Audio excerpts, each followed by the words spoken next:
Hi! నేను Sravanthi academic growth coach. నార్మల్‌గా parents అందరూ పిల్లలు అసలు చదవట్లేదని కంప్లెయింట్ చేస్తారు కదా! మరి మీ పిల్లల యాక్చువల్ కెపాసిటీ ఏంటో మీరెప్పుడైనా టెస్ట్ చేశారా? అదెలా టెస్ట్ చేయడం అని అడుగుతారా?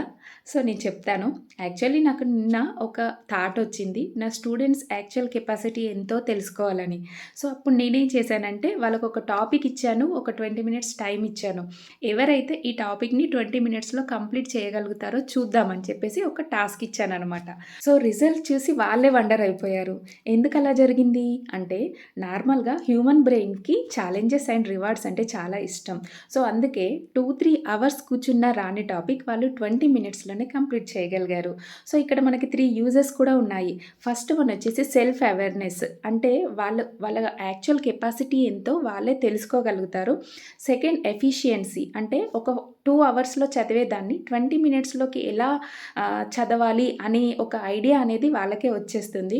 సో, థర్డ్ వన్ వచ్చేసి ఎలిమినేటింగ్ ఫియర్. అంటే ఆ సబ్జెక్ట్ పైన ఉన్న భయం పోయి వాళ్ళకి కాన్ఫిడెన్స్ వస్తుందనమాట.